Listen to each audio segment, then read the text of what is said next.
hayaan yung reader na mag-imagine kung ano yung nababasa nila.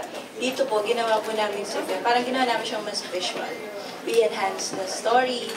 Parang ginawa namin mas colorful yung mga characters. Kasi pagdating po talaga sa film, parang yung characters kasi talaga yung mag-drive, yung sila yung magdadala talaga ng kwento. Thank you. And to the cast, maybe we would like to ask for your words, siguro, what you want to tell your fans to look forward to watching this on June 17th. Siguro that would be the parting shot. Okay.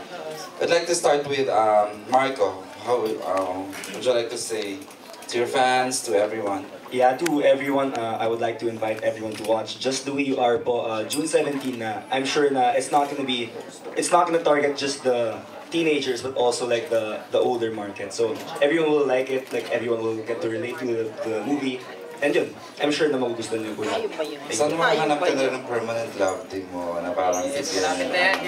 May forever na. And of course, Sue. Ayun, inaanyayaan ko po kayo na manood po ng Just the Way You Are sa June 17 na po to. Ayun nga, it's not your typical puro kilig lang na story. It's about family, it's about friendship. And syempre, pinaka-the best sa lahat, it's about love. Hindi lang for a special person, pero para sa kaibigan at sa pamilya. So magugustuhan po talaga ng marami. Thank you. Thank you, Sue. And of course, Yves. Sa lahat po ng nagmahal ng Forevermore, sana po mahalin niyo po ang Just the Way You Are po, directed by Boborol. At sana po supportan niyo po. Maraming salamat. Thank you, Yves. Miss Yayo. Yun na nga katulad ng sinabi ko, at sinabi ni Directed, this is not just a kilig movie. Siguro kaya rin ako nandito because I represent the older, the older generation. Kasi pang pamilya rin to, hindi lang to tungkol sa love, sa teen love, ganyan. This is about family and this is about life and love. So, tsaka talagang pinaghirapan to nitong dalawang to. Hindi lang kaming lahat directed, pero talaga tong dalawang batang to, mahusay talaga sila. Tsaka, they really pour their hearts and souls into this movie. Hindi lang dun sa pinagalingan nila na Forevermore, pero dito talaga. So, this is something to look forward to. Thank you, Miss Ayo. Directed, please. And may dadagdag ko na lang, pag nabitin kayo sa kilig scene sila ng Liz Gen sa Forevermore. So, dito sa movie na to, more kilig scenes for them and mas maniniwala kayo na may forever talaga. Yun na. And together now, Liza Soberano and Enrique Hill. Liz Gen, please.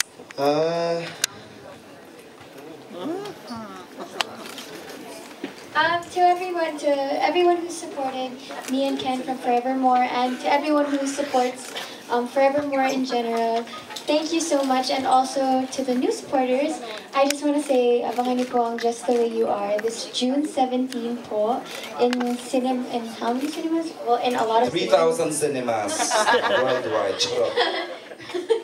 Anyway, yeah, and this movie is, it's everybody can relate to it. It's about problems with the family, friendship, and about finding yourself and learning to love yourself and learning to love in general. So, yeah. Para palang song, ano? And of course, the story is more about two different people, totally different people. When they meet each other, yung pala, they have exactly the same problems. And when two different people have the same problems, that's when they connect. Kahit magkaiba sila. And that's something. And when you know and find out that you have the same problems, then you're not that different anymore. So you're just perfect the way you are. So that's how it is. Thank you. With that word from Ken, we'd like to thank you all for coming. Thank you to our writers, Ms. Teres and Ms. Ma, and of course the author, Kim. Thank you for joining us tonight. Again, Just the Way You Are, June 17 na po in cinemas nationwide, and June 20th sa San Francisco, California. Thank you. And of course, thank you for EO Executive Optical. Thank you TGP, the Generics Pharmacy. Thank you Alpine. Thank you ABS-CBN Mobile. Thank you McDonald's, and thank you INU Vision. Thank you so much. Have a great evening, everyone. Okay, thank you, Innovation. Ken, dito rin, Ken. Ken, dito rin sa bahay. Raisa. Yes, yes po. Yeah, syempre, honest po, pero only time can tell.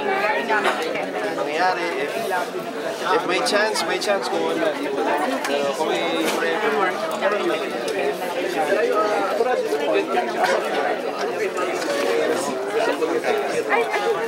well, sabay niyo po, special to siya. It will remain that way. Only time can tell. We want more wine. And so I just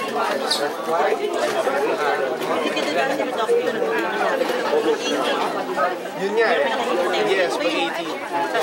Well,